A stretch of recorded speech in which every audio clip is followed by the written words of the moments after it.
Can I ask my right honourable friend, how will he ensure that ICRA works with key stakeholders in order to foster cross-community reconciliation in Northern Ireland? Well, my honourable friend raises a really important point, and I would say to him that enabling families who have suffered for so long and not found answers to what happened is a fundamental part of enabling the process of reconciliation in Northern Ireland to take place. And the truth is we have to work on both. Julian Smith. Mr Speaker, the Secretary of State knows that I agree with many aspects of the repeal of the Legacy Act.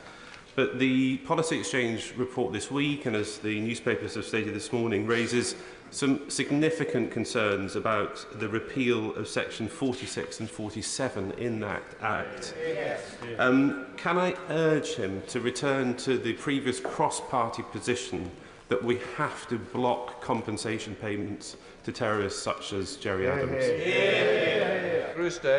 Well, I have indeed seen that report, and the problem is that the approach set out in the Legacy Act, in this respect and many others, has been found to be unlawful. Unlawful. Now, of course, as the last government did, we will continue to see if we can find a lawful way of dealing with the issue that he has identified, and that work will continue.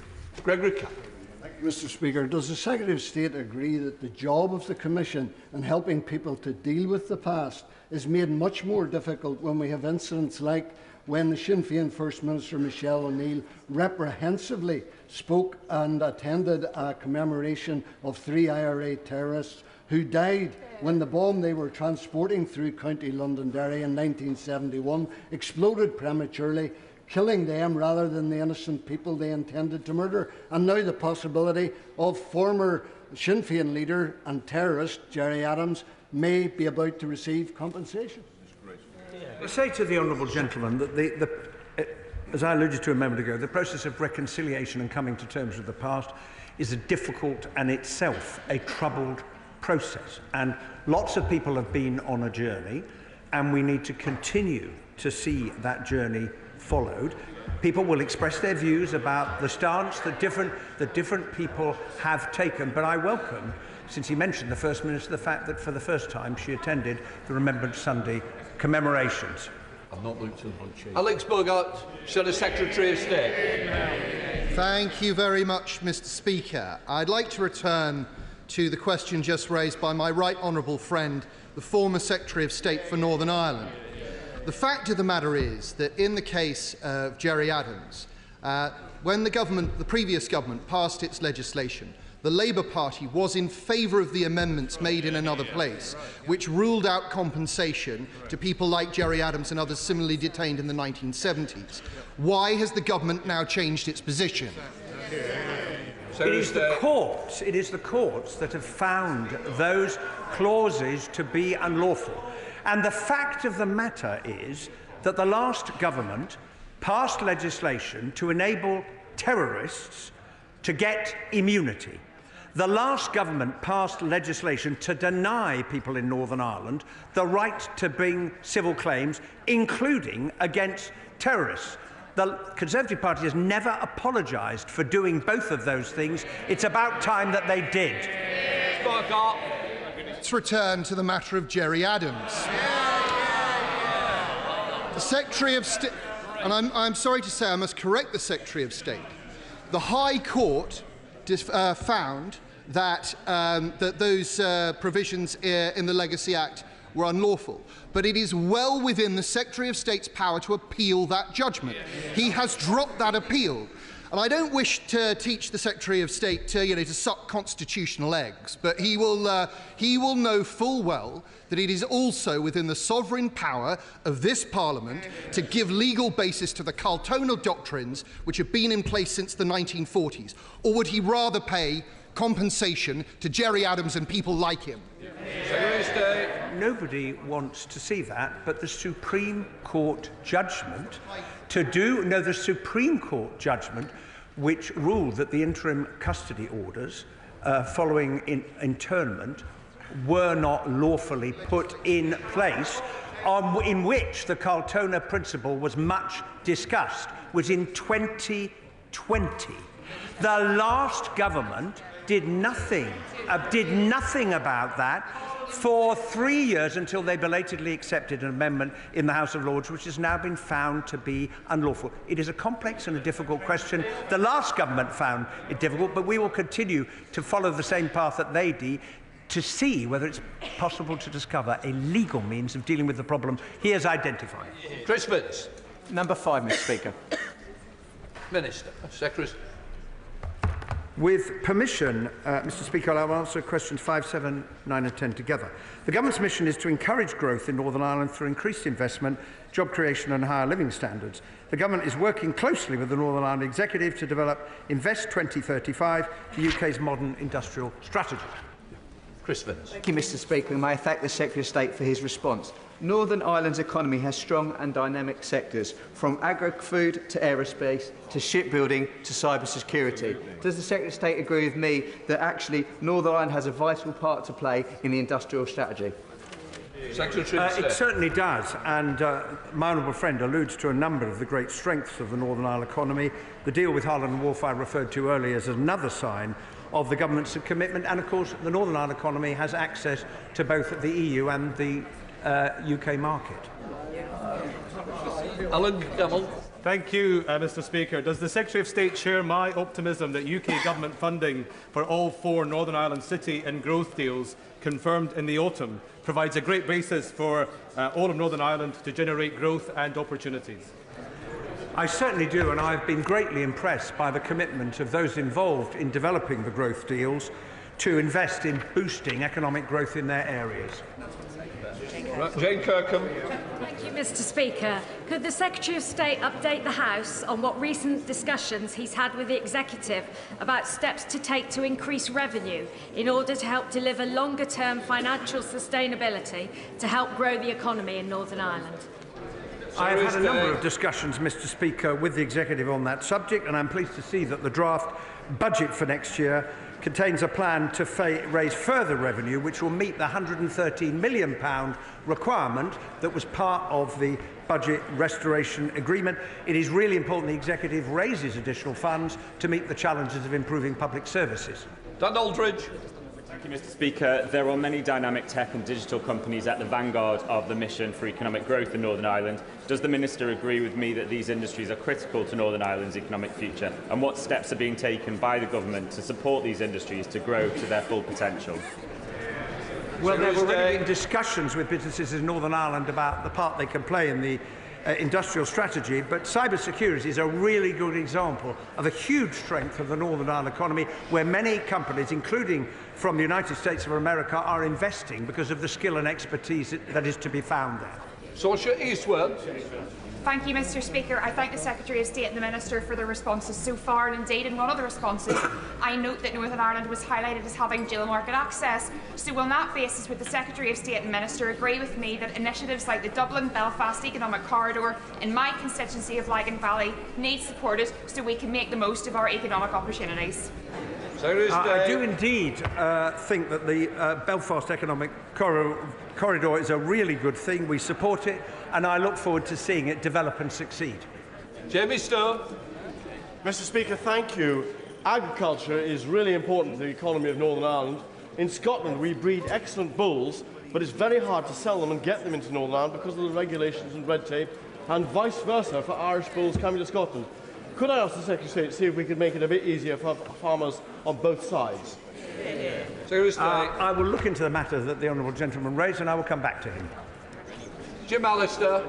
This week the Prime Minister has spoken of the unbridled economic opportunities in developing AI. But of course, it is not an unbridled opportunity for Northern Ireland, because instead of living under British regulations that affect the AI, we live under much more restrictive EU regulations. So when would the Secretary of State move to release Northern Ireland from the restrictions of foreign jurisdiction under the EU? Well, I say to the honourable gentleman, the substantive provisions of the EU AI Act do not currently apply in Northern Ireland, would only apply following an agreement in the Withdrawal Agreement Joint committee, and any decision would be subject to the democratic safeguard mechanisms in Schedule 6B of the Northern Ireland Act 1998. David Mundell. Thank you, Mr. Speaker. In his union connectivity review, Lord Hendy, now a minister in this government, identified that upgrading the A75 would have significant economic benefits, not just for Northern Ireland, but for the whole of the United Kingdom. There was another fatal accident on that road in my constituency last week. So will the Secretary of State join with the Secretary of State for Scotland to put pressure on the Scottish Government to finally move on upgrading this vital economic route? Secretary of State. It is indeed a vital economic route, and like the honourable member, I look forward to seeing it improved, not least in the interests of safely as quickly as possible. Sammy Wilson. Question number 6, Mr. Speaker.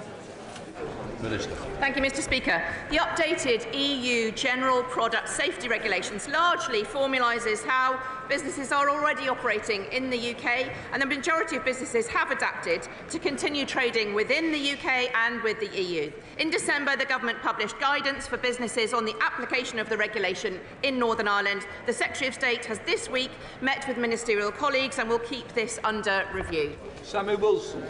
As a result of these EU regulations, thousands of consumers in Northern Ireland are denied goods from GB, and rather than adapt, businesses in GB have simply abandoned the Northern Ireland market. At the same time, this week, DEFRA has banned the import of meat from Germany, where there's been foot and mouth disease outbreak, but has not extended that ban to Northern Ireland because of the Northern Ireland Protocol. While the EU protects its market, the UK appears to have abandoned the internal market of its own country. What is the Secretary of State going to do to redress this?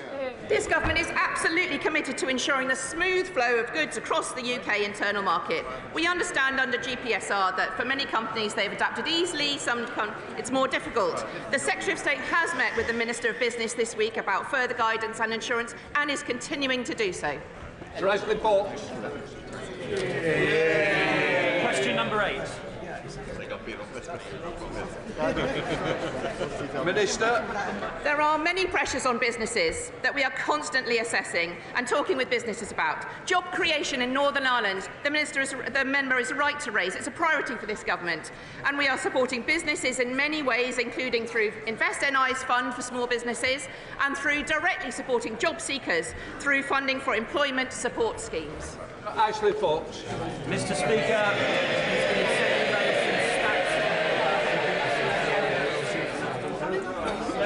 I'm grateful for the warm welcome.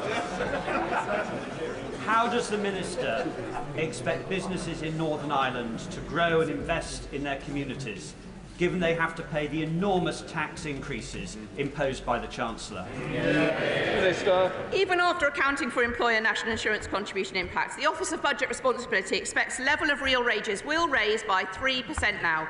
Raising the revenue to fill the £22 billion black hole requires difficult decisions, but they will result in improved public services, which is good for all people in Northern Ireland. Dowell. Mr. Speaker. Secretary of State.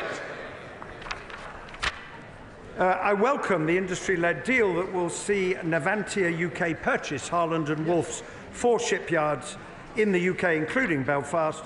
The government has worked closely with Navantia UK to secure the future of the yards, the Fleet Solid Support Programme, and around 1,000 jobs across the UK.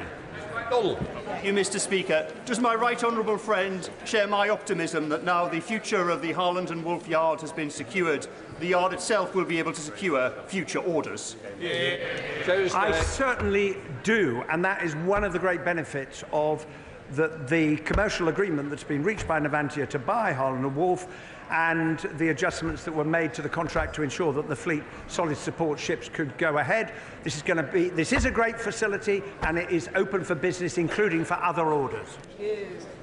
Jim Shannon. Thank you, Mr. Speaker. Minister, one of my companies in my constituency of Strangford is one of the people who will suffer because of the administration of Harland & Wolff. In particular, this small family firm, and I won't mention it all for Hansard, will lose £500,000 of money. Now, the impact upon them and others is quite catastrophic.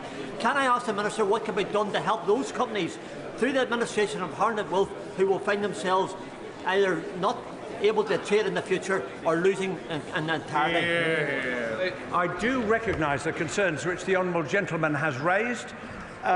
This is the product of the failure of the old Harland and Wolff, but it now falls to Navantia excuse me, to decide which of those invoices they wish to pay, and they will want to secure a relationship with suppliers who will be contributing to the Fleet Solid Support Ship programme. Right, before we come to Prime Minister's questions, can I welcome in the gallery the Speaker of the Assembly of the Republic of Albania, Mrs. Alilsha Spiripoli. Right, let us start with questions to Prime Minister Joshua Reynolds. Question 1, Mr. Speaker. Prime Minister. Thank you, Mr. Speaker. I know members across the House will want to extend our thanks to President Biden for his steadfast leadership and warmly congratulate President-elect Trump ahead of his inauguration. Mr. Speaker, in my conversation with President-elect Trump, we've underlined our shared commitment to the special relationship in the years to come. Mr. Speaker, this week we launched our AI Opportunities Action Plan, which will ensure we seize the opportunities of AI to benefit working people as part of our plan for change. That will boost productivity, transform public services, deliver £39 billion of investment and over 13,000 jobs. Mr. Speaker, this morning I had meetings with ministerial colleagues. In addition to my duties in this House, I shall have further such meetings later today. Joshua Reynolds. Thank you, Mr. Speaker.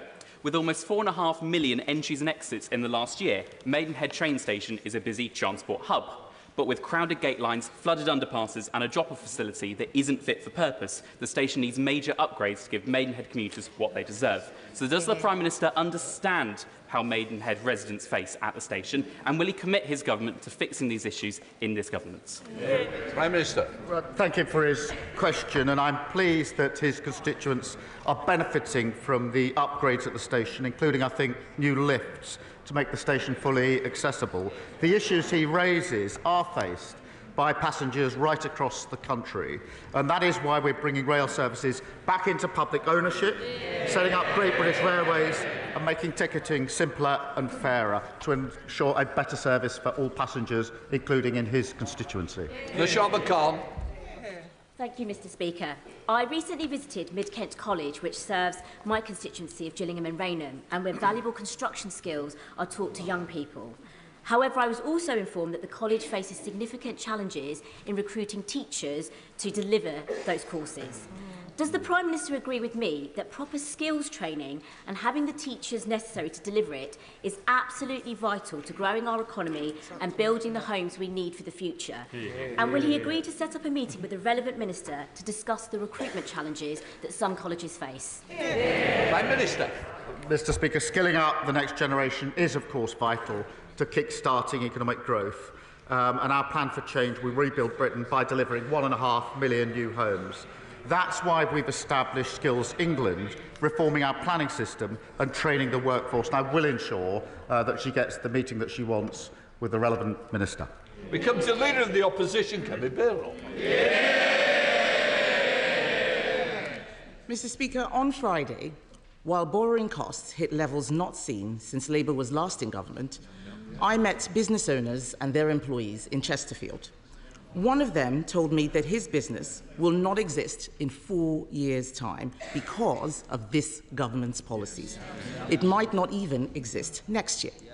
The Prime Minister may try to blame his inheritance or blame global factors, but why should anyone trust a word he says over the businesses who are saying again and again that his budget means fewer jobs, lower growth and higher borrowing costs?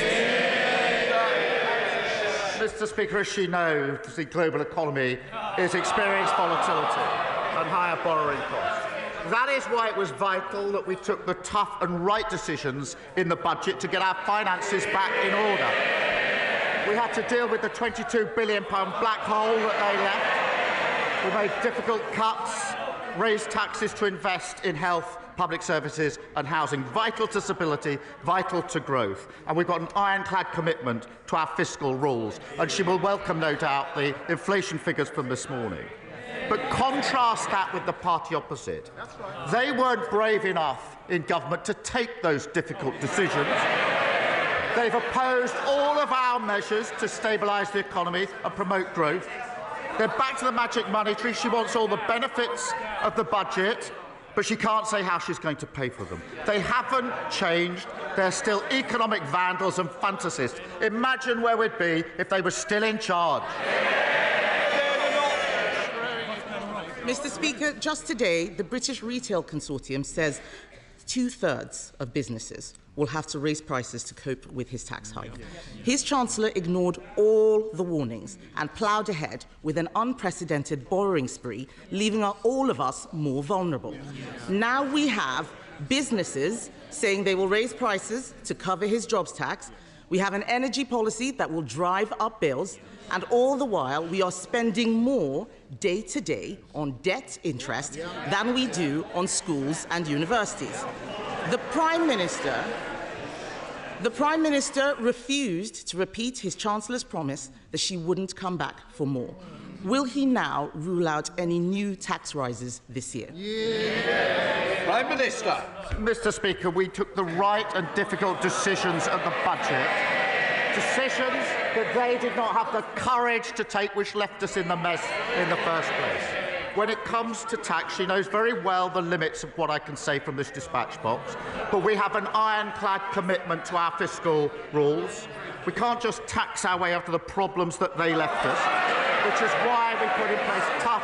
They were howling at the spending decisions. They wouldn't take them, and we'll stick to those spending decisions, and our focus is absolutely on growth. But their record, they flatlined the economy. Their record, they flatlined the economy, a mini-budget that crashed the economy, worst cost of living crisis in living history, and they left a £22 billion black hole, not taking lessons from them on the economy. Kemi Badenoch.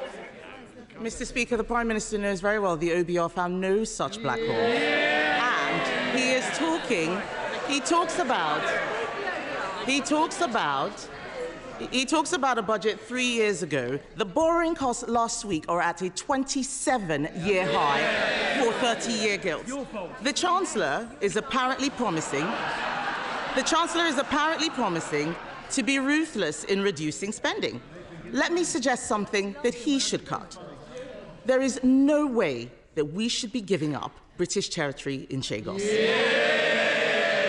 He is rushing a deal which will be disastrous and which will land taxpayers with a multi-billion-pound bill. Why does the Prime Minister think British people should pay to surrender something that is already ours? Mr. Speaker, we inherited a situation where the long-term operation of a vital military base was under threat because of legal challenges. The negotiations were started under the last government. The then Foreign Secretary came to this House to say why he was starting negotiations and what he wanted to achieve. And he said the aim was to, quote, ensure the continued effective operation of the base. That is precisely what this deal has delivered. Mr. Speaker, there is no one he can blame for this dud deal except himself. At the budget, Labour were congratulating themselves for having the first female Chancellor, instead of ensuring the country had someone actually qualified to do the job. The Prime Minister...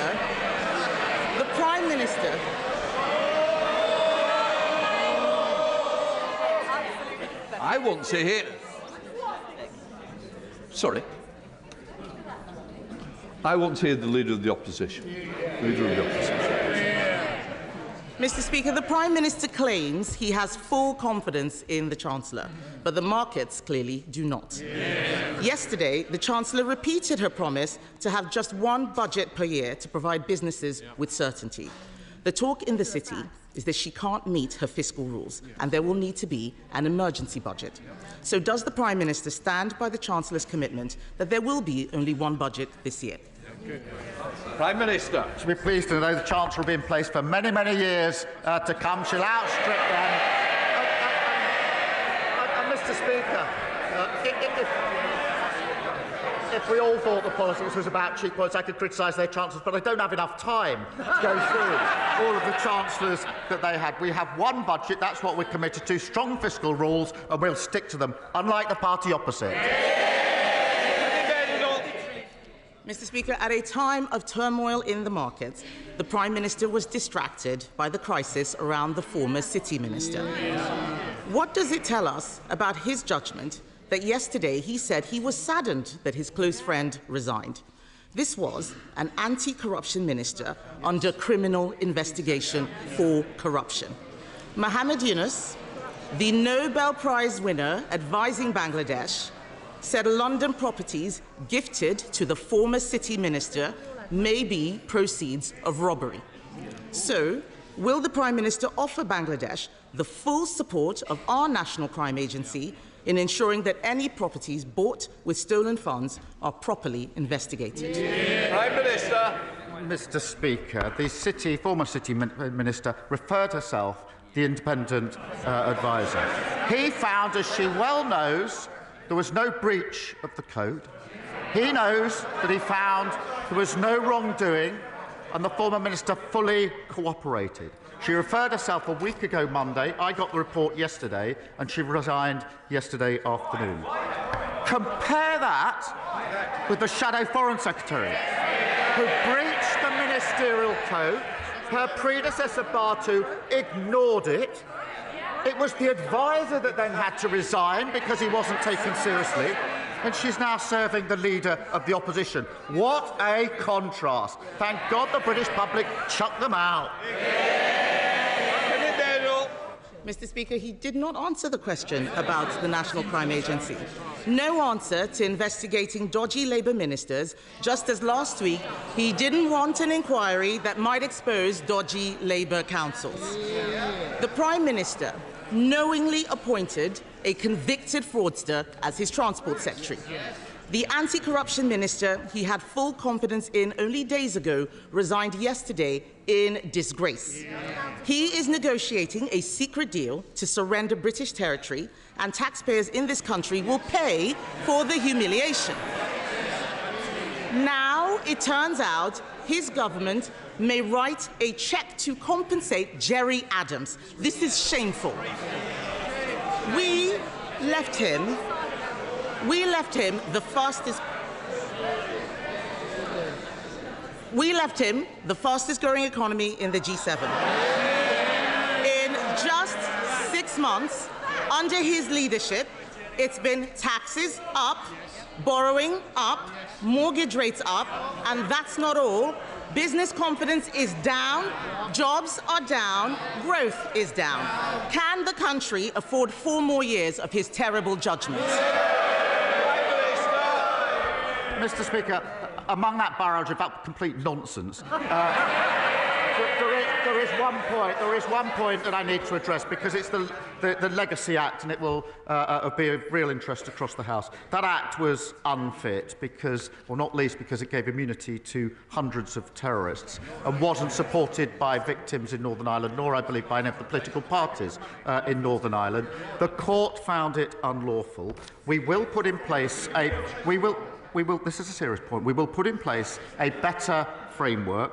We're working on a draft remedial order and replacement legislation, and we will look at every conceivable way to prevent these types of cases claiming damages. And it's important I say that on the record. But as for her claim and her nonsense, they crashed the economy. Mr. Speaker, I got a letter this week from a Tory voter in a Labour seat. I hope they don't mind me saying who it was. It was Liz Truss. Mr. Speaker, it wasn't written in green ink, but it might as well have been. She was complaining that saying she'd crashed the economy was damaging her reputation. It was actually crashing the economy that damaged her reputation. Mr. Speaker, what have we heard? All they've got is complaining. No defence for their sorry record. They don't even acknowledge it. No ideas, no policy. They're like a blank piece of paper, blowing hopelessly in the wind. No wonder the country put them in the bin. Jim Dixon. Thank you, Mr. Speaker.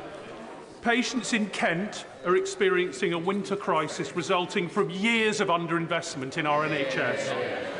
Many are having to be treated on trolleys in corridors with cases of winter flu and other viruses, providing a significant challenge to local health services. What assurance can the Prime Minister offer my residents in Dartford that the reforms and extra investment set out by the Secretary of State for Health will make this inadequate care a thing of the past, and would he visit Darrant Valley Hospital in Dartford with me? Prime Minister. Well, thank you for raising this, and I'm deeply sorry for those receiving inadequate care in his constituency. The last government left the NHS in a critical condition, but you can't deliver growth with record waiting lists, 2.8 economically inactive. Our plan for change, investing in the NHS, diagnostic centres, and I will, of course, consider his invitation. Leader of the Liberal Democrats, Sir Ed Davey. Thank you, Mr. Speaker. And can I echo the words of the Prime Minister about President Trump, and hope both his team and the team of President-elect Biden can work together to bring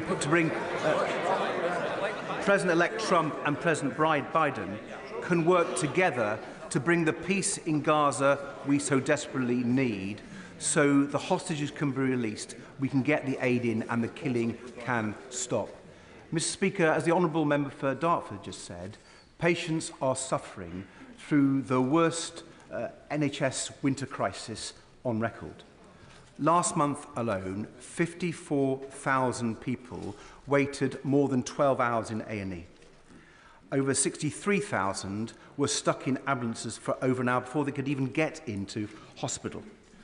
So there's no doubt the flu season has made the winter crisis worse. But we see these winter crises year after years of neglect of the NHS by the Conservatives. NHS leaders say we will never put an end to these winter crises unless we fix the crisis in social care. Now, I asked him this question last week and I was disappointed in his replies. I'm going to try again. Will he scrap the 3-year timetable he's given to the Casey Commission so he can fix social care this year and implement the reforms by the end of this year at the latest? Prime Minister. Mr. Speaker, on the talks towards a ceasefire, we are encouraged by the talks. I think the whole House would urge all to come to an agreement and have the hostages released. We all understand the absolute torture that their families are going through every single minute, every single day that this continues. So we hope that there can be progress there. In relation to the NHS, he's absolutely right. The party opposite left it on its knees. There's no point groaning.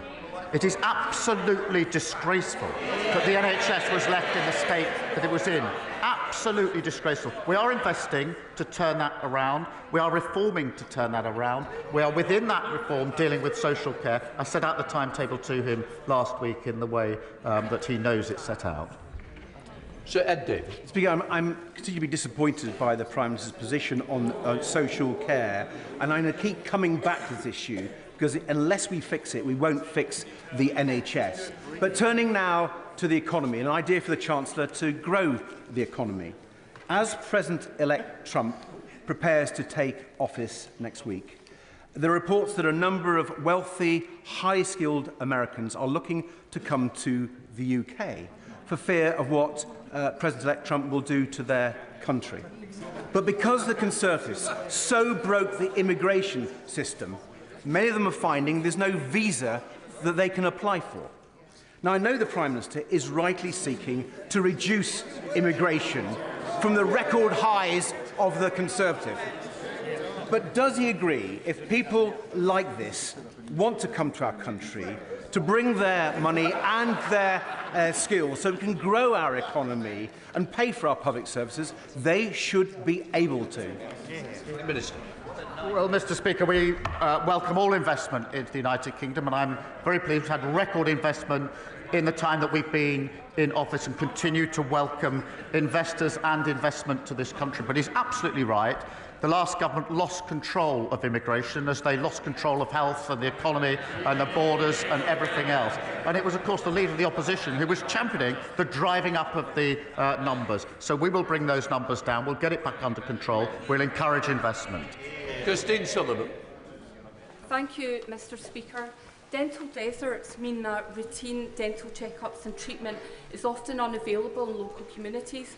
In my constituency, we've had a dedicated space for a dental practice in the Blackburn Partnership Centre since 2018, but NHS Lothian has been unable to secure a dental practice. What steps will the Prime Minister take to work with devolved governments to improve access to local NHS dentists across the UK? Prime Minister. Well, I thank you for raising this issue, and it shows the state of public services under the SNP. Mr. Speaker, if you can believe it, a third of Scots struggle to access dentistry, and a quarter of Scottish children start primary school with tooth decay. That is really shocking. Clearly, there's much more the SNP should be doing. They should be ashamed. When a quarter of children are starting school with tooth decay, that is nothing to crow about. It's something to be ashamed of. Mr. Speaker, here we're delivering additional 700,000 appointments, reforming the contracts, and of course we'll work with the Scottish Government to improve the health of children in Scotland. Jim Allister. Given President Trump's antipathy to the EU, how does the Prime Minister hope to attain a trade deal for the whole United Kingdom in circumstances where the trade laws affecting part of the United Kingdom, namely Northern Ireland, are the EU's trade laws, and in circumstances where the laws governing goods and the standards of those that can be imported are EU laws? How, in those circumstances, can a deal be obtained for the whole United Kingdom, or is the Prime Minister only interested in a deal which would apply to GB and thereby further ostracise Northern Ireland from the Union? Prime Minister. Mr. Speaker, the honourable member knows that controls apply only to EU goods moving into Great Britain. The overwhelming majority of goods moving between Northern Ireland and Great Britain will continue to enjoy unfettered access to Great Britain indefinitely. The honourable member's made much of mutual enforcement. The reality is this is mutual agreement, and I know he's got his proposal, but I think his proposal would lead in the end to a hard border, and that's something that has been rejected across this House on many occasions, and for good reason. Thank you very much, Mr. Speaker. In the general election campaign, Labour leadership promised that if we won, we would step in and save the Grangemouth refinery, retain those jobs and invest in its future. 6 months later, this hasn't happened yet.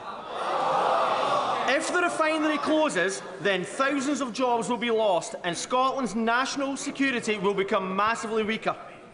Now that we are in power, I know that the government should use it to intervene and save the refinery jobs, protect Scotland and deliver on the promise to build Grangemouth for the future. Will the Prime Minister do that? This is a really important point, Mr. Speaker, because before July there was no plan at all to support the workers at Grangemouth.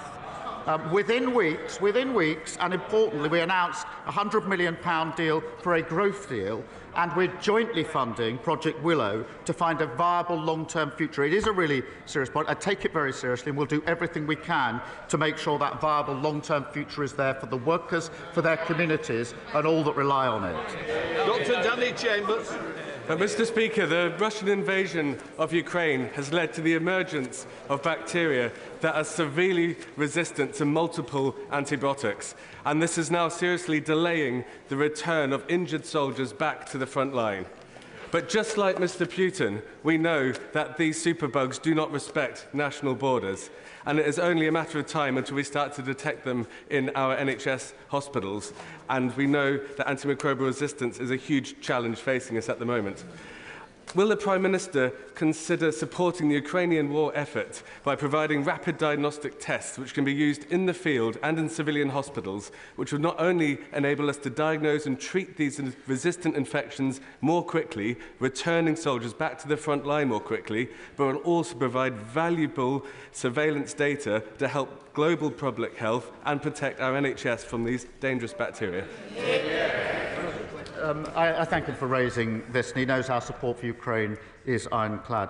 Mr. Speaker, we are funding NHS doctors and nurses to work closely with their Ukrainian counterparts to share best practice, including how to prevent the spread of infections and AMR.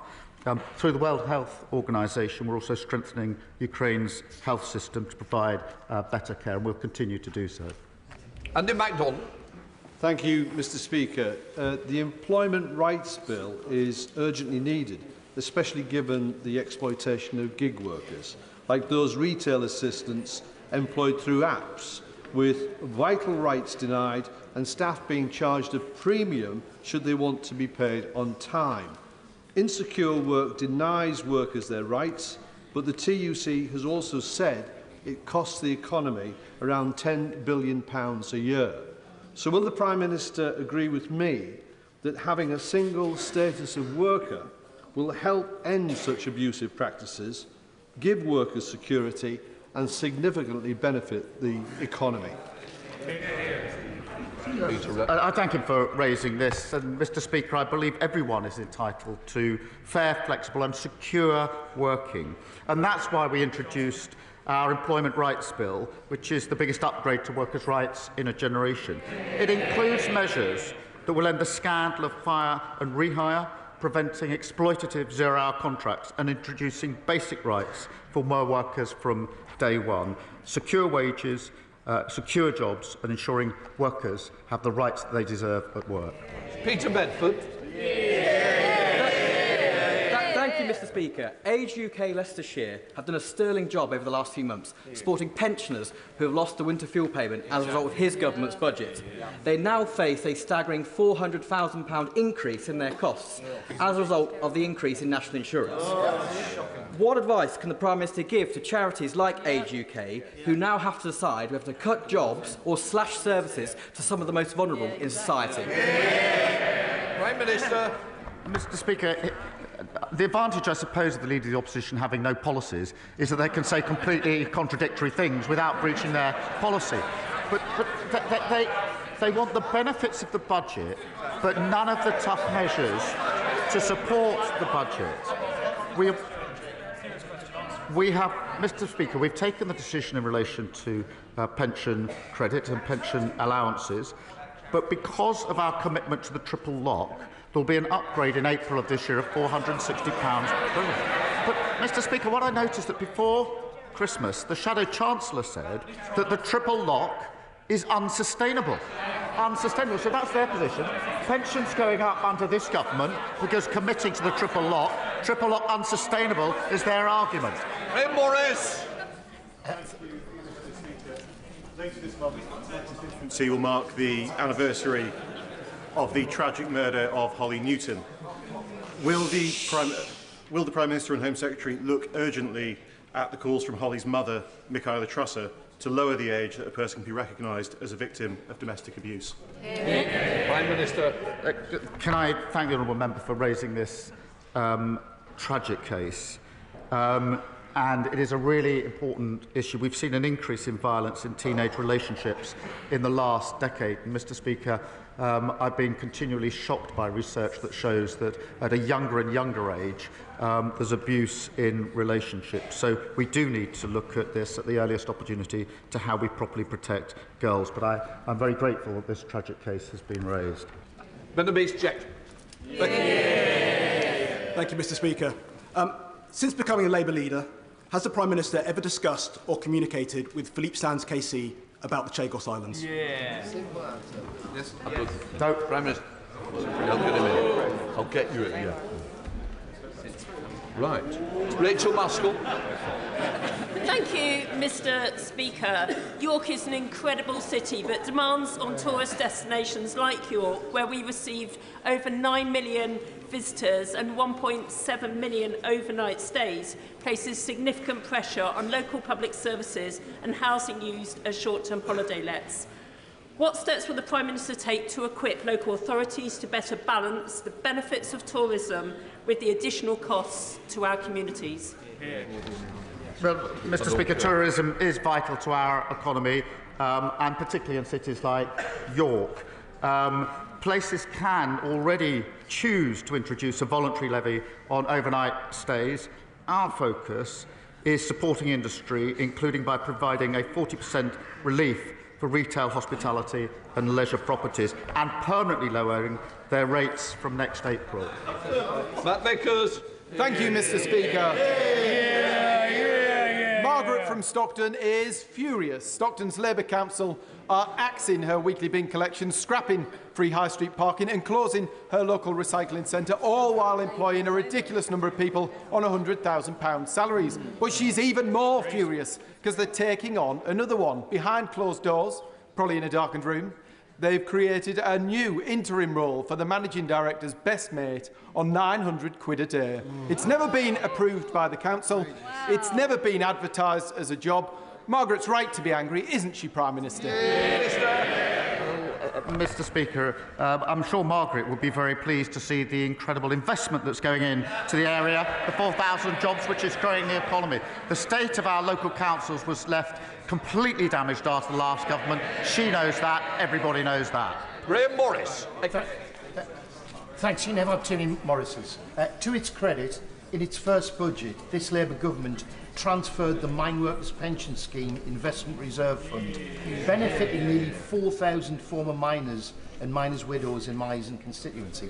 However, almost 700 British Coal Staff Superannuation Scheme pensioners in my constituency were excluded.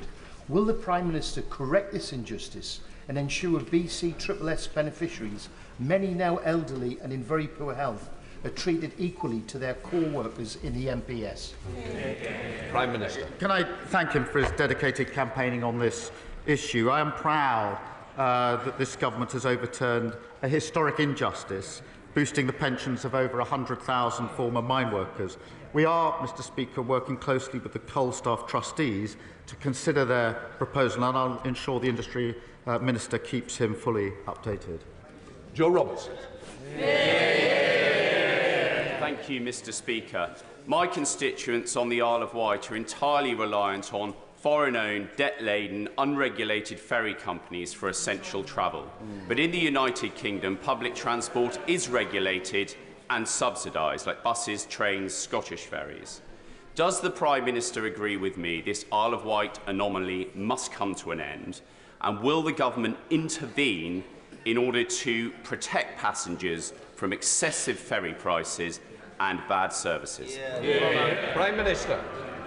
Well, I thank him for raising this, and he's right. The ferry services for his constituents have simply not been good enough, and I know that both he and my honourable friend, the member for the Isle of Wight West, share a commitment to ensuring their constituents receive a better service. The Maritime Minister has met the ferry and hovercraft operators, the leader of the council and other stakeholders. There will be further meetings, and I'll make sure that he is fully informed by the Minister of the progress on this issue for his constituents. Patricia Ferguson. Thank you, Mr. Speaker. This year marks the 850th anniversary of my home city of Glasgow. One of the key aims of the celebration is to speed up ambitions around the City Council's grand challenge of tackling poverty and inequality and of increasing prosperity and opportunity, themes that chime very clearly with this government's agenda too. So will the Prime Minister join with me in congratulating Glasgow on this milestone, and does he agree with me that people really do make Glasgow? Prime Minister. Well, I thank you for raising this. Glasgow is a great city, and I'm very happy to join with her in congratulating the people of Glasgow on the 850th anniversary. They have made and will continue to make a huge contribution to this country. Jack Rankin. Thank you, Mr. Speaker. Today marks 467 days in captivity for Avinatan Or, just one of the over 100 hostages Hamas still cruelly hold. Avinatan is my age. He has his whole life ahead of him. I felt the raw pain of his family when his mum, Ditsa, a British citizen, shared her story with me as part of the Twin a Hostage campaign. Can the Prime Minister assure me he is doing everything in his power to ensure all the hostages are returned, so Avinatan can be at home where he belongs with Ditsa and his girlfriend, Noah? Prime Minister.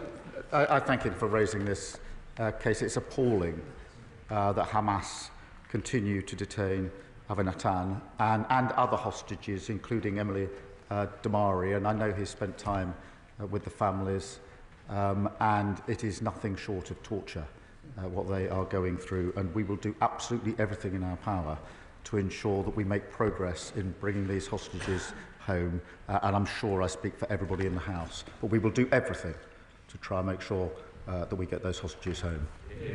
Final question, Jonathan Brash. Thank you, Mr. Speaker. My constituent, Richard Lee, has waited over 43 years for answers about the disappearance of his daughter, Catrice, from a military base in Germany in 1981. She was just 2 years old. The Royal Military Police, the MOD and successive governments have failed to get answers that he deserves, throwing up barrier after barrier to justice. Will the Prime Minister agree to meet with Richard and myself to finally give this Hartlepool veteran a way forward to uncover the truth about the disappearance of his daughter? Prime Minister. Well, I thank him for raising this deeply distressing case, and our thoughts and sympathies are obviously with Richard Lee and his family. The Defence Serious Crime Unit, Mr. Speaker, continue to appeal for new evidence in this case, and I will make sure he has a meeting with the appropriate minister to discuss progress. Thank you. That completes Prime Minister's questions. We'll let the front benches change over.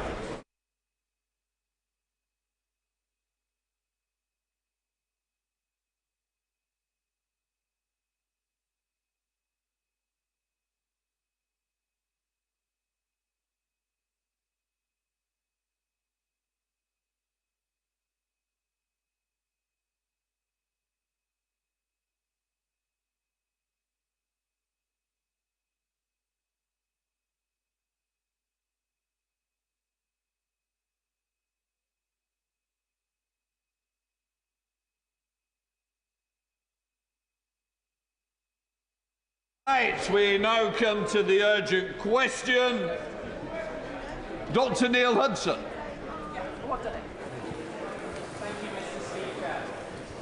Ask the Secretary of State for Environment, Food and Rural Affairs if he will make a statement on the government's emergency contingency response to the recent confirmation of foot and mouth disease in Germany. Minister. Thank you, Mr. Speaker. And I thank the honourable gentleman for his question. The whole House will be aware of the concern felt across rural communities about the potential threat of foot and mouth disease. Because foot and mouth disease is a severe, highly contagious viral disease of livestock that, as we know, can have a significant economic impact and a truly devastating effect on farming and rural communities when outbreaks occur, as we know from past history. Now, I can assure the House the UK is currently free of foot and mouth disease and has been since 2007. But following the confirmation on the 10th of January of foot and mouth disease in the German state of Brandenburg, DEFRA has taken rapid action to protect the UK, including suspending the commercial import of susceptible animals from Germany and restricting personal imports of animal products from across the European Union. And I can assure the House the government will do whatever it takes to protect our nation's farmers from the risk posed by foot and mouth. Risk levels in the UK we have increased to medium, and last night the Chief Veterinary Officer and I spoke directly with the federal German minister and his officials. The government has taken decisive and immediate action. The import of cattle, pigs and sheep from Germany has been stopped to protect farmers and protect their livelihoods. We will not hesitate to add additional countries to the list if the disease spreads. And I can inform the House that the Chief Veterinary Officer this morning has confirmed that while Germany's surveillance continues to be ongoing, they have not as yet detected any further cases. Now, foot and mouth disease guidance is available on government.uk, and livestock farmers are urged to be extra vigilant and report any suspect disease to APHA immediately. And the UK Chief Veterinary Officer is also urging livestock keepers to remain vigilant to the clinical signs of FMD. I reiterate, there are no cases in the UK currently. I would also reassure the House that FMD poses no risk to human or food safety, but it is a highly contagious viral disease of cattle, sheep, pigs and other cloven-hoofed animals. Livestock keepers should therefore be absolutely rigorous about their biosecurity. And the government is absolutely focused on responding to the animal disease threats we face, protecting animal health and welfare. Upholding high biosecurity standards is paramount to protecting and promoting food production and food safety, both animal and human, and support our economy and trade. And that's why we've invested a further £200 million in the UK's main research and laboratory testing facilities at Weybridge to bolster protection against animal disease. Now, whilst we stand ready to protect our livestock from the threat of foot and mouth disease and other exotic disease, we also offer our support to our European neighbours as they face this threat to their livestock, farming and rural communities. I can assure the House the government will be decisive and take the necessary action to protect our farmers from foot and mouth disease. Minister Dr. Neil Hudson. Thank you, Mr. Speaker, and thank you for granting this question. I declare a strong personal and professional interest. As a veterinary surgeon, I supervised some of the animal culls in the 2001 outbreak, witnessing sights I never want to see again in my lifetime, Mr. Speaker. The confirmation on January the 10th of foot and mouth disease in Germany, with subsequent slaughter and movement restrictions, is sending shockwaves around Europe and the UK. We have requested this question as no statement has been provided to the House on Monday or Tuesday. My colleague, the Shadow DEFRA Secretary, is not able to be with us today as she is at the Llama Show in Birmingham speaking to agricultural manufacturers and farmers. In 2001, the foot and mouth outbreak resulted in more than 6 million animals being culled and cost £12.8 billion in today's prices. It devastated the farming community, and farmers want reassurance that action is being taken to protect our borders, their livestock and their livelihoods. The mental health impacts of foot and mouth, Mr. Speaker, cannot be overstated. Can the Minister reassure us that the announced movement restrictions are fully in place for animals and products coming to the UK from the affected area? Will the government think about extending the ban to personal imports of meat and milk products unless accompanied by veterinary documentation? And can he update us on the work tracing possible movements of products from Germany? Also, what advice is there about movement of people and vehicles from the area in terms of fomite transmission of the virus? And heaven forbid, Mr. Speaker, if foot and mouth ever entered the United Kingdom, what is the situation regarding vaccine supply and potential deployment? Finally, I want to again pay tribute to the chief vets, the veterinary, animal officers, scientists and officials at the Animal and Plant Health Agency who do so much to keep our country biosecure. This foot and mouth disease wake-up call is yet more evidence that the government must now commit to fully fund the redevelopment of the APHA HQ in Weybridge. I call and I urge the government from the bottom of my heart, Mr. Speaker, to fully fund that redevelopment, to make sure that the burning pyres of slaughtered animals, as well as the economic and mental health devastation of foot and mouth disease, remain resolutely confined to the history books. Minister. Thank you, Mr. Speaker, and I fully appreciate the expertise and the passion that the honourable gentleman brings to this subject. He knows of what he speaks. I hope I have, in my initial reply, made it clear just how seriously the government takes these issues. I spoke to him earlier this morning ahead of a previous piece of legislation making it clear that we would work in a cross-party basis to tackle this should this come to our shores. I'll try and address the questions he raised, particularly around vaccination, because I know that that is an issue which is always raised and is always of concern. We're absolutely ready in case that is a control that we need to implement, but the advice in general is that with regards to control measures, if an outbreak were to occur in the UK, in addition to culling and immediate movement controls, vaccination is a control option that will be considered by DEFRA and devolved administrations at the outset of any outbreak. I can also assure him that the UK Vaccine Bank holds vaccines for a range of foot and mouth disease serotypes. I can also assure him that there is good close working with the devolved administrations to make sure that we are working in harmony on this. On the movement of goods of personally carried goods, I can also remind him that this government strengthened those controls at the borders, and I'm confident that we are doing everything it is possible to do at the moment to make sure that we are following the right procedures given the risk assessments that have been put in place. Obviously, our sincere hope is that this does not extend beyond the Brandenburg area, but we are absolutely ready to deal with those issues. As I've said, in terms of the investment at Weybridge, we have committed an initial £200 million. This is a debate we have been having over some time, but I'm afraid we are working with the resources we have now, and I'm confident we have a very good set of procedures in place to tackle any potential incursion. Julia Mims. Mr Speaker, and can I thank the honourable member for Epping Forest's concern and passion on this subject. I, like him, know only too well the devastation that was caused in 2001. Indeed, the honourable member had the privilege of representing a large part of what is now the Carlisle constituency. Cumbria was the worst affected part of the country in 2001. 30% of the culled cattle at that time were from Cumbrian farms. So can I ask the Minister just to elaborate on what steps are being taken to ensure that our farmers and their livestock are protected ahead, God forbid, of any potential future outbreak? Minister.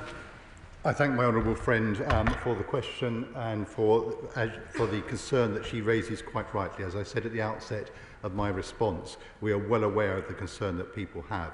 But people should be reassured that we have very good tracing facilities these days. The technologies have improved, and I think what is particularly important is that we're in very close contact with our German colleagues who are sharing advice on a regular basis. So everything that can be done is being done, but I absolutely recognise the concerns that people have. Liberal Democrat spokesperson Tim Farrell.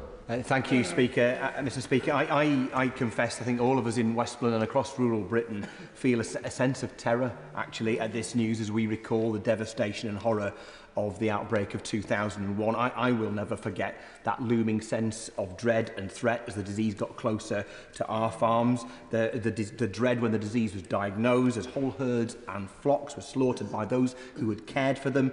I won't forget the burning fires on the hillsides of the bodies of the slaughtered animals, or the deep trauma that affected all of our communities, but especially our children. We must do everything to avoid a repeat. So can the Minister explain why this outbreak was notified on Friday and yet DEFRA only issued instructions to prevent imports from the affected areas yesterday, when countries like Mexico and South Korea were able to act over the weekend? Does he acknowledge the need now to invest in APHA and the new laboratory urgently and undo the delay of the previous government? Does he accept that the failure of the last government, and so far his government, to sign a veterinary and phytosanitary agreement with the EU increases the risk of biosecurity and to British farmers? Will he act swiftly to put this right? And finally, would he meet urgently with the noble Lord Curry, who headed the inquiry after the 2001 outbreak, so that we are ready and have learned all the lessons of previous failures, so that our farms, our rural communities, our animal welfare are protected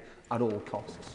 It's very important. I had the first case of foot and mouth that was detected in that year, so I know all about it. But we must stick to the times that's been allocated. Let's try Lizzie Collins. Thank you, Mr Speaker. In 2000...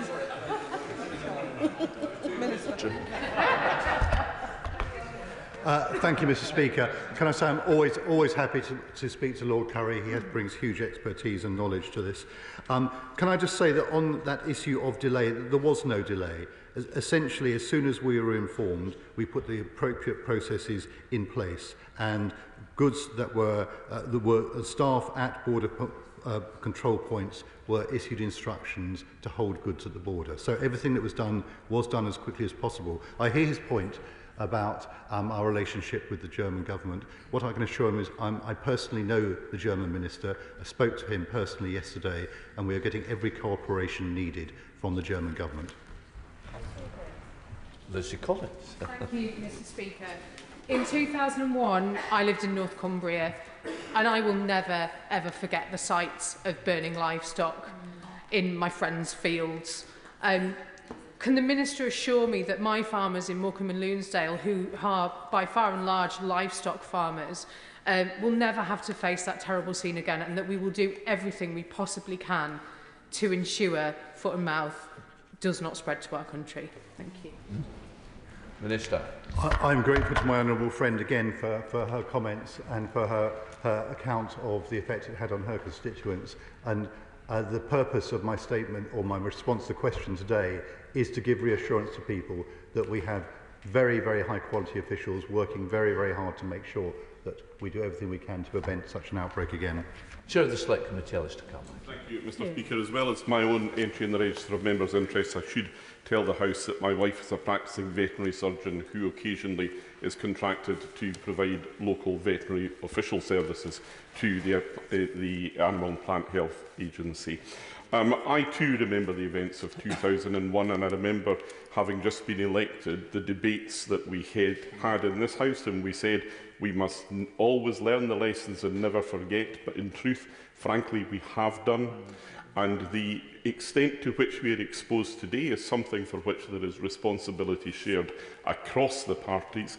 The state of the APHA headquarters in Weybridge is a disgrace, and it is now an urgent disgrace. Hopefully, this is a bullet that we will dodge, but if we do, we know that there is also the risk of African swine fever, blue tongue, avian influenza all coming.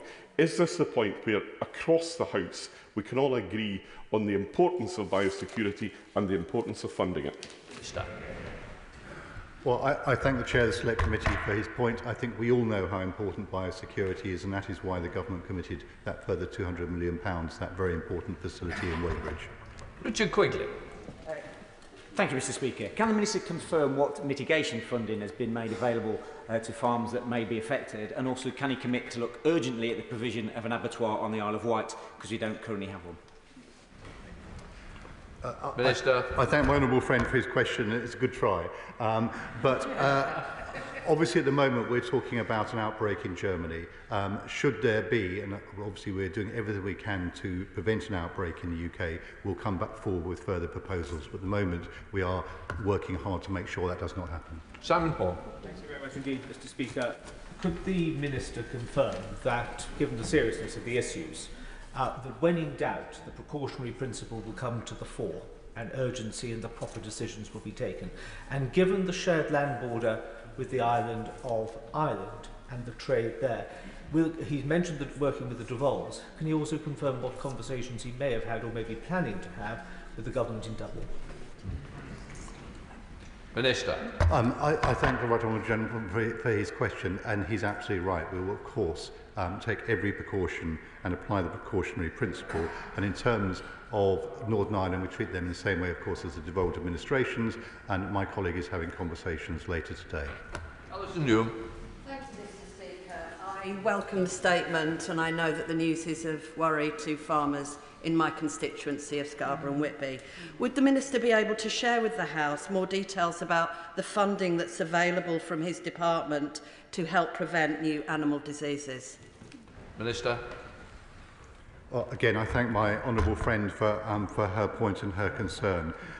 We have an extensive set of facilities and agencies who are tasked with protecting our country on these issues.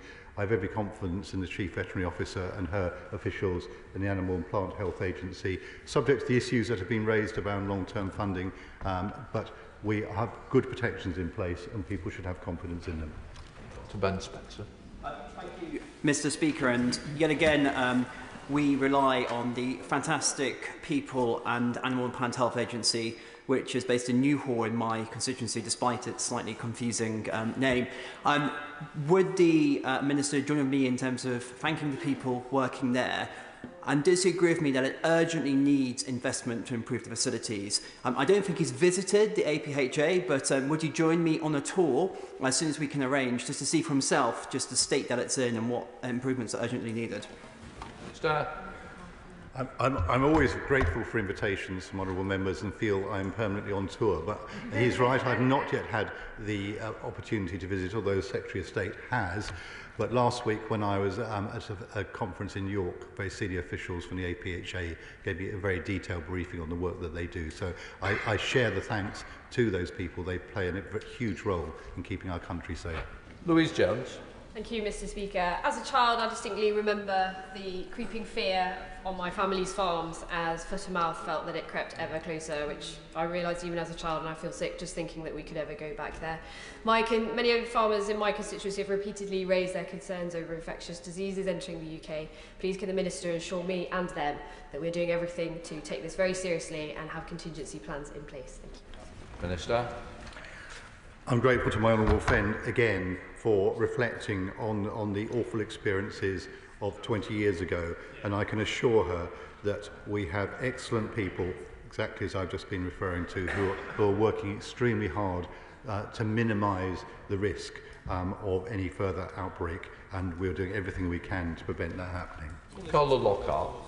Mr. Speaker, does the Minister not agree with me that it is a preposterous situation that Northern Ireland has been excluded from the UK ban on imports from Germany because of the outbreak of foot and mouth there? And would you agree with me that it is the tip of the iceberg with regards to the impact that the Windsor Framework and Protocol is continuing to have on our agri-food industry in Northern Ireland, since he thinks, and rightly so, it is essential to protect GB farms from potentially devastating impacts?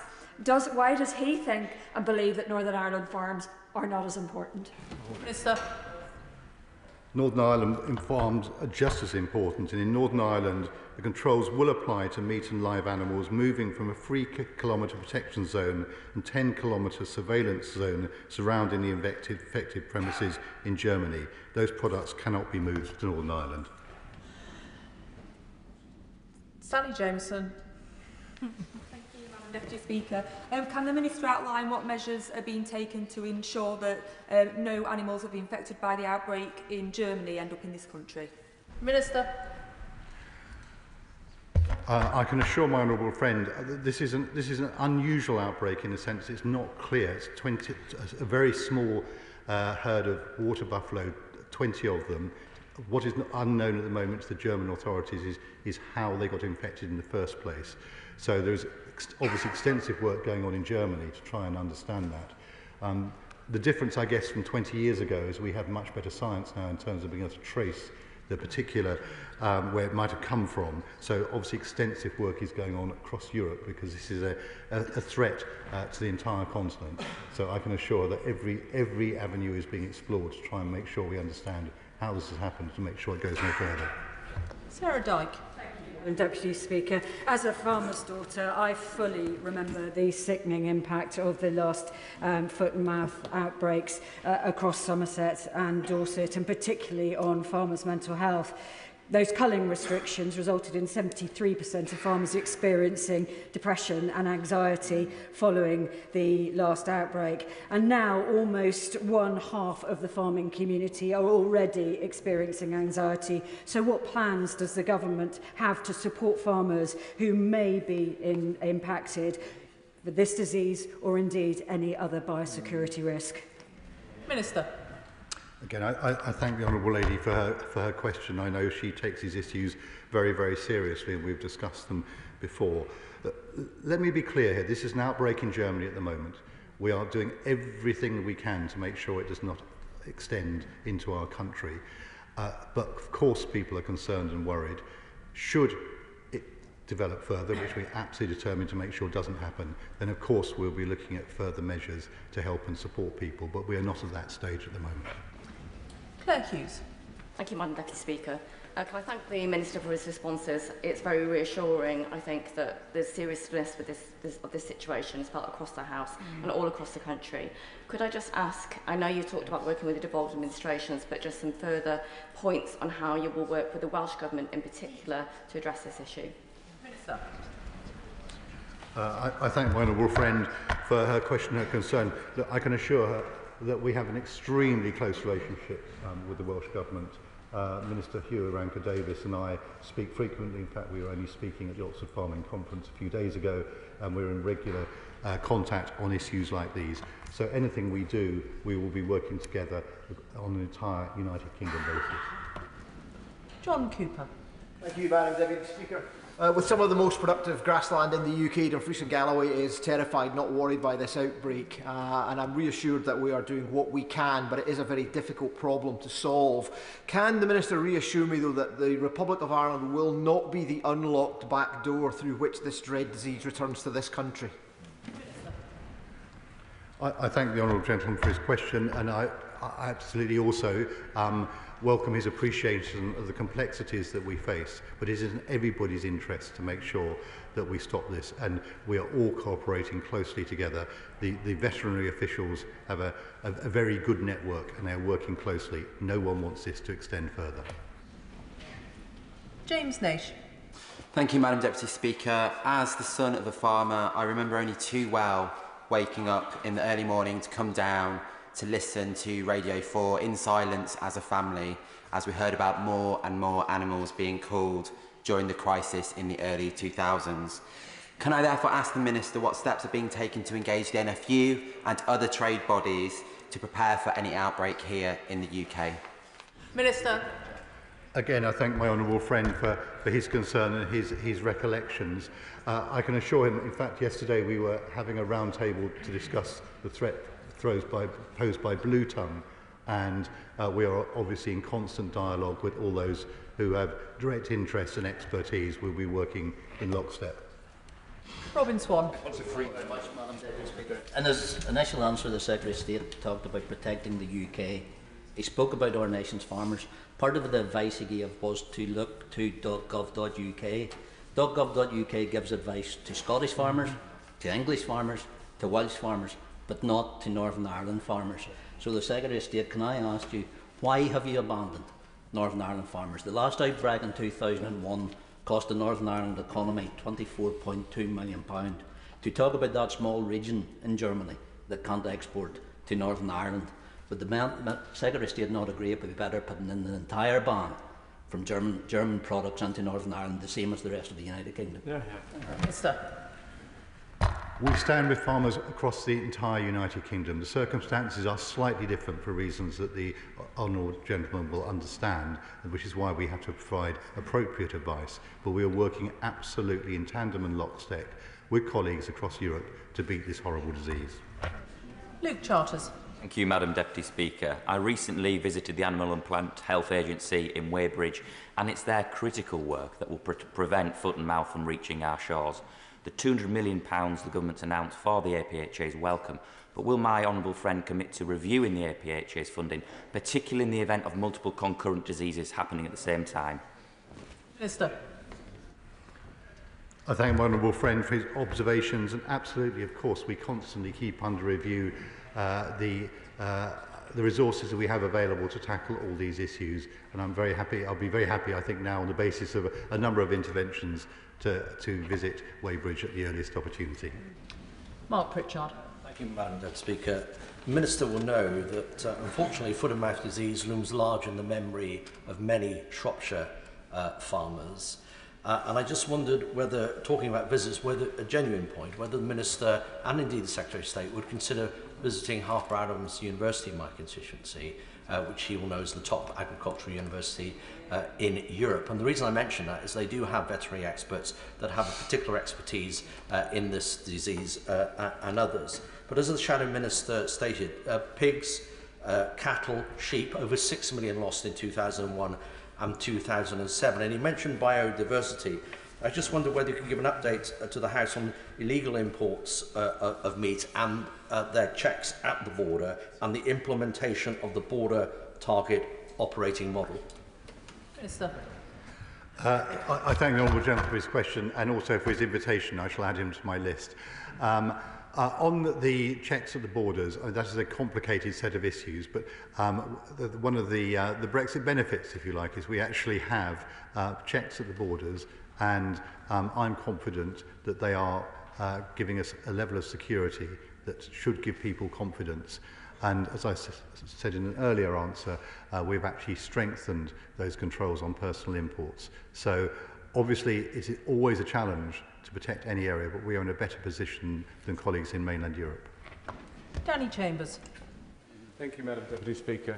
It's really good to see this cross-party support for increased investment in Weybridge, because this has long been needed. But to touch on my friend's point from Orkney on biosecurity, we know that there's lots of illegally imported meat coming through our ports, and it is a huge biosecurity risk, even more so if there is foot and mouth on the continent. Can we ensure that along with investing in Weybridge and improving those facilities, we look at how we resource the port authorities properly to catch all this illegally imported meat? Minister. The honourable gentleman makes an important point, and clearly we're all trying to do everything we can to make sure that illegal imports are intercepted and stopped. I'm delighted to see an outbreak of cross-party consensus on the need to invest more. I hope there's also an outbreak of consensus on how to fund it. David Mundell. Thank you, Madam Deputy Speaker. My constituency was one of the most significantly impacted in the 2001 outbreak. Virtually every hoofed animal within Dumfriesshire was slaughtered, and the smoke from the pyre hung over particularly the Annan Valley for days.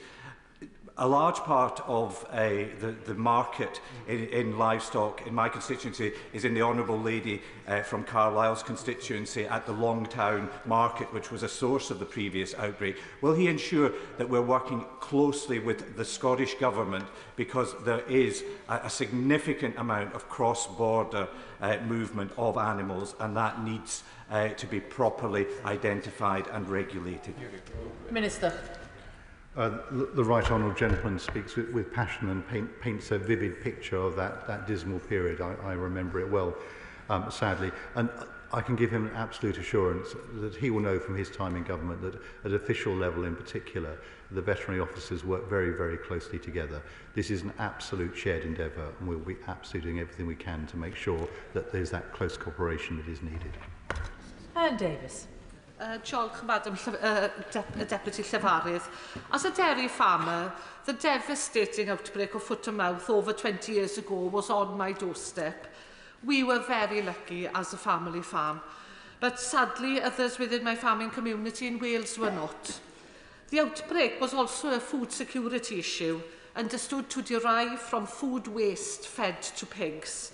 So can the Minister inform me what lessons the UK Government has learned from that outbreak to better secure our food chains and to keep our livestock safe and food supplies safe?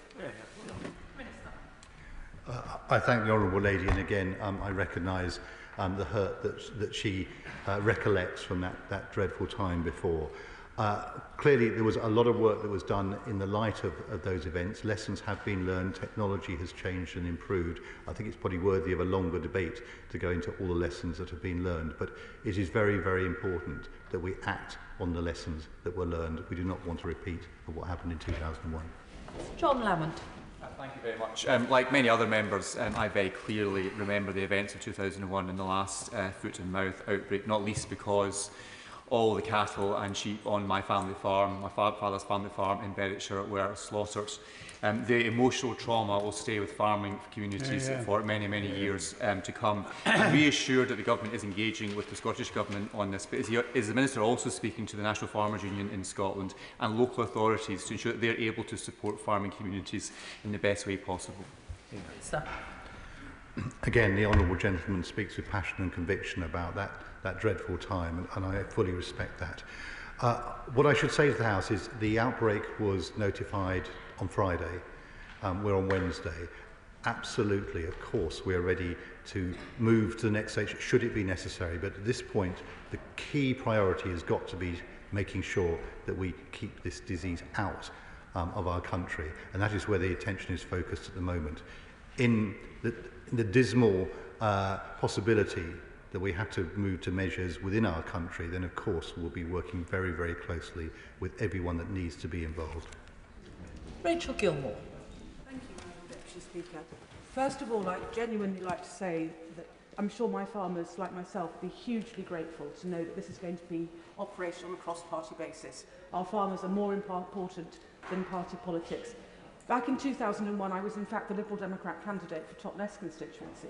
And the only thing that made it easier for my farmers to understand what was going on was the amount of communication that I had done with them before the outbreak happened, because of course one wasn't able to go on a farm once the outbreak happened. So could I encourage you to communicate as much with farmers as you possibly can during this very difficult time? Thank you. Minister. Again, I'm grateful to the Honourable Lady for her recollections of the time before. Again, can I reiterate, we are at the point of trying to make sure that this does not arrive on our shores.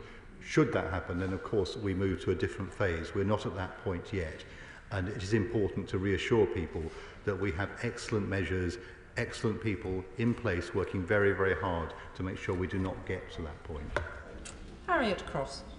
Thank you, Madam Deputy Speaker, and I welcome the government's efforts in bringing us up to speed today, but also in imposing the import ban. In terms of the import ban, I recognise that this is for projects from Germany, but does it capture projects which maybe originate from Germany, but the point of import is outside of Germany? And also, what steps is the government taking to increase spot testing or screening proactively across the country so we can get ahead of any outbreak if it were to come? Minister. We're applying all the rules that we can to make sure it is the German products that we're excluding at the moment. But it is quite a complex set of supply chains within the European Union. The key priority is live animals, and they have been. And I was going to say fortuitous. There's nothing fortuitous about blue tongue, but there have actually been restrictions in place on movements for some time. So we are probably better protected than we might have been because of that already. So what we cannot say for sure is that nothing moves across the continent and comes into the country, which is why it's very important that people are vigilant as well to make sure, because should it cross the channel, then speed will be the essence to make sure that we shut it down. But I am confident when talking to the Chief Vet and her officials and the conversations with German colleagues that everything that can be done is being done. So I hope that reassures her. Caroline Bowden. Thank you, Madam Deputy Speaker. I'm sure nobody in Devon will forget the horror of 2001 when half of the farms in the county were affected by foot and mouth. Is it the situation at the moment in Germany, does that give the Minister impetus to try and move forward with securing a veterinary deal with the European Union? Minister.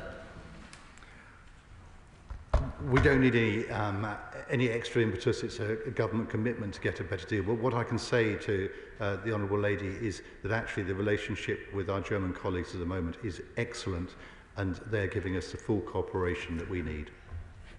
Charlie Dewhurst. Thank you, Madam Deputy Speaker. The outbreak of foot and mouth disease in Germany is a timely reminder of the livestock diseases that threaten the UK every day, and the Minister has said he'll take every precaution available to him. So will he use this opportunity to permanently ban all personal imports of meat and ensure that both the public health authorities and border force are resourced to tackle the illegal meat importation? Minister. I thank the Honourable Gentleman for his question. We spoke frequently when he was in his previous role, when I was in opposition. Again, he knows of what he speaks.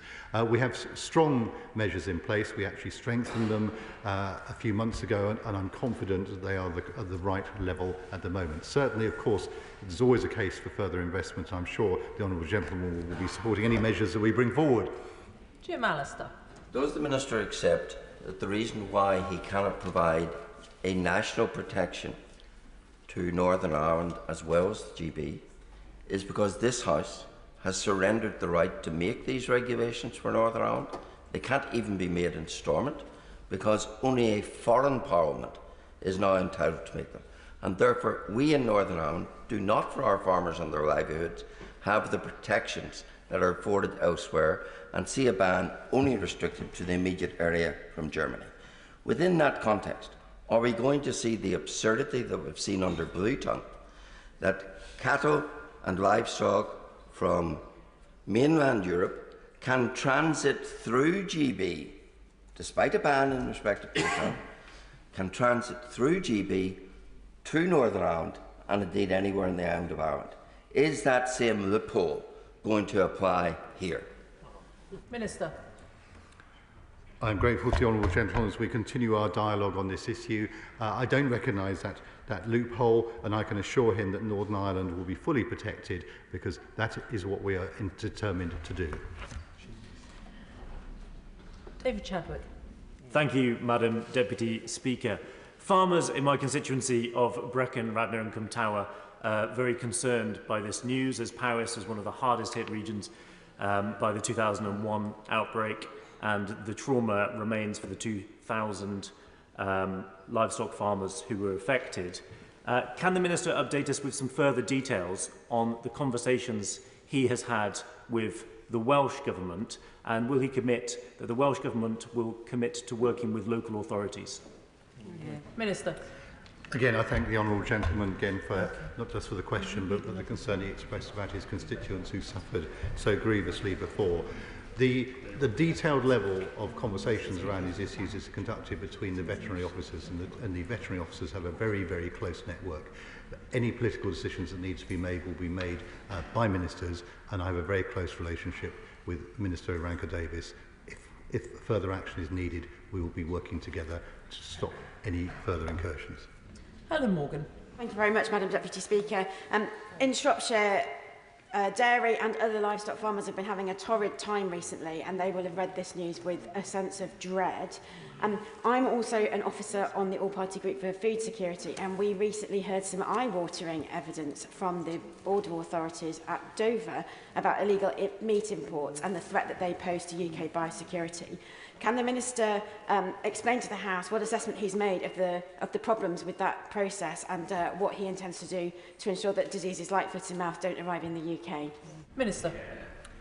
Well, again, I thank the honourable lady for the concern that she expresses, and I repeat the points I made earlier about the border controls that we have in place. Of course, we've been aware, I'm afraid this has been a long-running issue, but we have much stronger border controls in place than we would have done in previous times, and we are working hard with the Port Health authorities to make sure that we crack down on illegal imports of meat.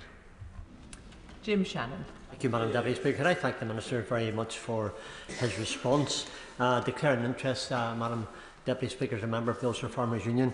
Indeed, I live in a farm in the Irish Peninsula where dairy farming and sheep men surround me, so the impact upon them would be great, and for that reason I asked the Minister this question. I can well remember the pyres of dead animals and traumatised farmers who all were concerned, as they always are, about their animals. And that over 20 years ago in 2001. The lessons were hard and well learned. The Minister, I say this respectfully to the Minister, because we've had 3 other Northern Ireland MPs have asked this question, and the 4th one to ask a similar question, Madam Deputy Speaker. I think we need it clarified for farmers, for my neighbours in Northern Ireland, for all those who farm, that there will be zero tolerance of products from Germany. And will the UK-wide, including will it be UK-wide, including Northern Ireland, and that a full report will come to this House before any ban is lifted? Thank you so much. Thank you very much. And again, I thank the honourable gentleman. He speaks with passion on these issues. Absolutely can give him strong assurance that the measures in place to protect farmers in Northern Ireland are strong and will be, in my view, good enough to make sure we can protect people properly. Clearly, there is a slightly different set of arrangements. He'll be well aware of that, and that is why those we have to respect. But we are getting absolute, total cooperation from our German colleagues. There will be no meat coming from those parts of Germany to Northern Ireland. Can I thank the Minister for his responses? There might need to be a few moments, although I don't see many people leaving the chamber. So if anyone is planning to leave, please do so quickly and quietly.